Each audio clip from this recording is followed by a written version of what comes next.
as adults, we should all have a basic understanding of how we should act in public. And for the most part, when it comes to cruise ships, cruise passengers are some of the best people in the world you can ever meet, in my opinion. However, there are some out there that really need this video, and that's why today we're going to talk about cruise etiquette.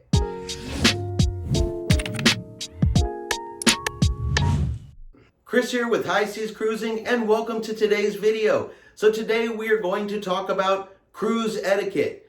Now, the majority of cruisers out there are some of the best people you will ever meet, but there are some, and if you've cruised for any length of time, you know who I'm talking about, that really need to learn some cruise etiquette and change some of their bad behavior on cruise ships.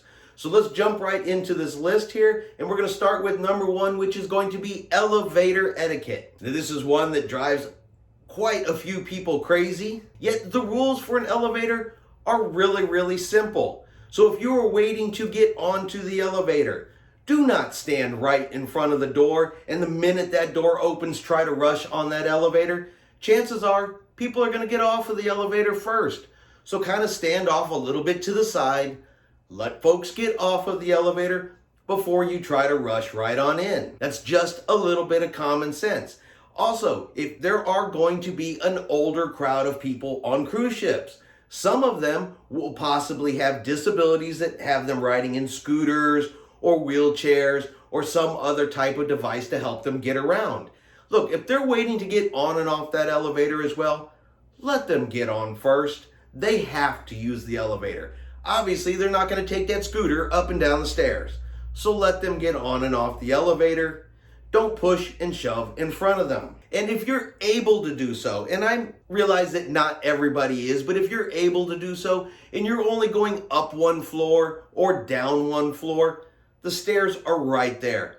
Use them. One, I guarantee you'll get where you're going a lot faster than waiting for that elevator, because sometimes they can take a while and sometimes they can get crowded. Now, you're waiting for the elevator and the elevator doors open and the elevator is jam-packed.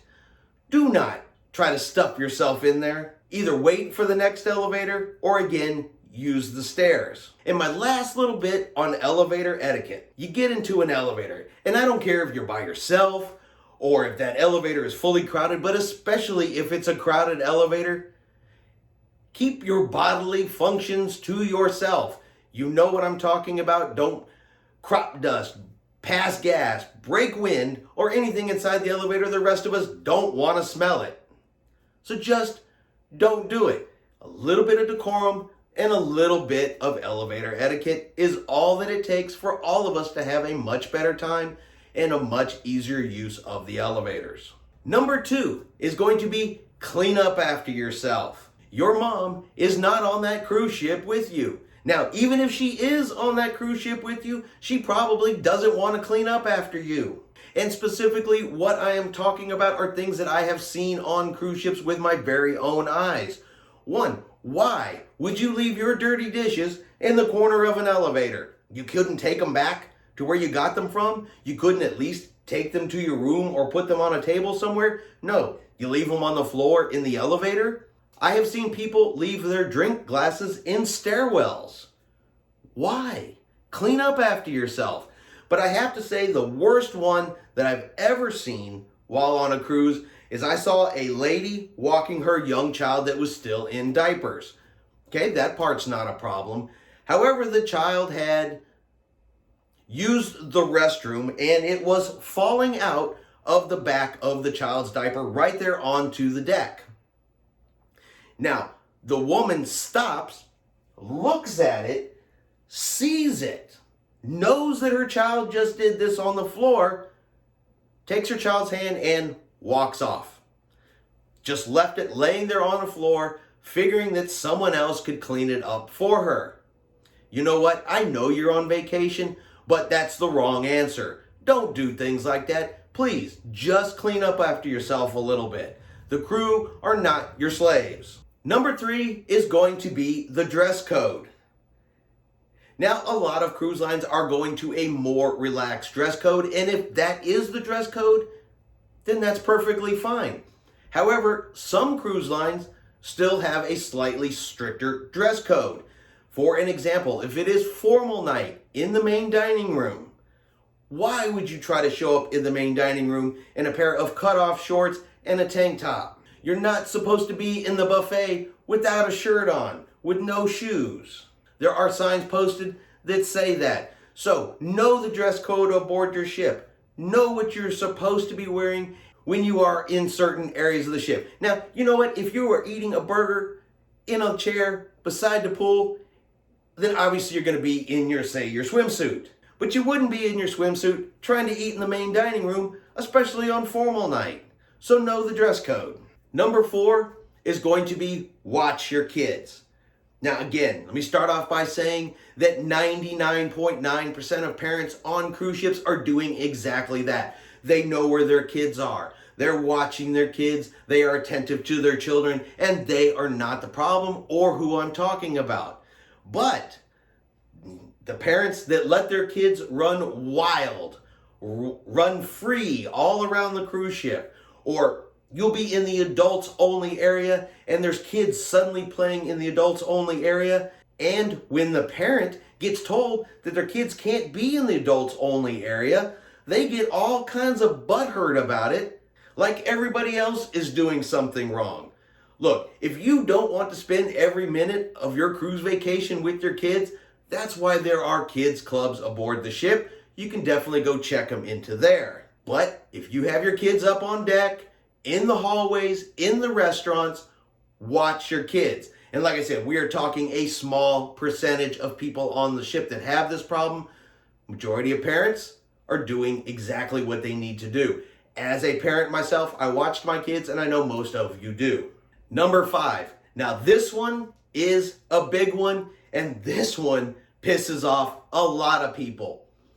Do not touch my food, and do not touch the food in the buffet line. Some of the cruise lines are going back to the self-service buffet. Don't touch the food. You don't need to feel the bread before you put it on your plate. You shouldn't be touching anything anyway. That is what the serving utensils are for. You use them to get the food and put it on your plate. Don't touch it with your fingers. How many times have we seen someone touch the rolls, lick their fingers, and touch something else? Don't do it. If there is not a serving utensil there, let a crew member know. They'll get one for you because they don't want you to touch the food either. Because once you've touched it, it is now contaminated, and that entire tray of food has to go away, be disposed of, and be replaced with a fresh one. So do not touch the food. And second, don't pick it up and start to eat it, and then crumbs are falling out of your mouth onto other food. It's gross. It's disgusting, which is why I am a firm believer that the cruise lines that want to do a buffet where the crew serves you is probably a much better answer than self-service. But if you enjoy self-service and you're one of those people that touches the food, stop it. Number 6 is going to be respectful to the crew members. Remember, these folks are working long, hard hours every single day to provide you an excellent cruising experience. And just because one little thing goes wrong, or just because you're having a bad day, does not mean you should take it out on the crew members. You don't need to yell at them. You don't need to scream at them. You don't need to degrade them. And most of us probably think, well, this is common sense. Why would we do this? If you've been cruising long enough, I guarantee you have probably heard somebody yelling at a crew member, screaming at a crew member because they are not getting their way, or they think that they were slighted in some way, or for whatever reason. But there is no good reason to yell and scream at a crew member. Look, if you just talk to them, explain to them what's going on, they're going to do everything they can to help you. I promise you. 1, it's their job. And 2, I've yet to meet one that wasn't super friendly and wanted to help anyway. So don't disrespect the crew members. Number 7 is going to be the seat saver. And you know who I'm talking about. Been on a cruise before, you know who I'm talking about. I am talking about that person that gets up at the crack of dawn, gathers their items, goes up to the pool deck, puts their stuff on 3 or 4 loungers next to the pool, goes back to their cabin and goes to sleep, and then doesn't show up to want to use those chairs till 10, 11 o'clock, sometime after lunch, and then they're shocked and surprised that their stuff is gone, that the cruise picked it up or another passenger's moved it. Don't be the person that goes to the theater show and says, oh, these 3 rows are saved for people that are going to get here. They're on their way, I promise. I'm saving these 3 rows. And then 30 minutes after the show starts, they start strolling in, interrupting the show. Why? Don't be that person. Don't be the seat saver person. If you're not going to use it, don't try to save it. And I'm talking about use it right then and there. And now I am not talking to the person who's like, oh, my wife went to the restroom. My husband went to the restroom. I'll be back in just a minute. That's not the person I'm talking to. Y'all know the person I'm talking about. So don't be that person. Number 8 is going to be hallway and cabin noise. The cabin walls are not super thick. So if you're having an argument or something loud inside your cabin, just understand that the 2 cabins to either side probably can hear what's going on inside your cabin. And if it's late at night, don't run up and down the hallways, yelling, screaming, banging on the walls, because that's very loud inside the cabins. Chances are someone could be in there sleeping. So just be respectful of hallway and cabin noise, and you'll get along great with all of your neighbors. Number 9 is going to be knowing your drinking limit. Yes, we are on vacation, and when we go on vacation, we like to go up to the bar and get ourselves a drink. Maybe we have the drink of the day. You know, almost all the cruise lines start off with that Bahama Mama as you're pulling out of port. Definitely have a drink. Enjoy your vacation. Have yourself a good time. But look, know your limits. If you're the type of person that has 1 or 2 drinks a year, why would you get on the cruise ship and think you need to have 12 on the first day? Obviously, you're going to have some kind of problem. You're going to be stumbling around. You're going to get sick. You're going to cause issues with the crew or your fellow passengers. So if you're not a big drinker, just know your drinking limit. Know what you can handle. Know what you can't handle so that you don't spoil anybody else's cruising experience.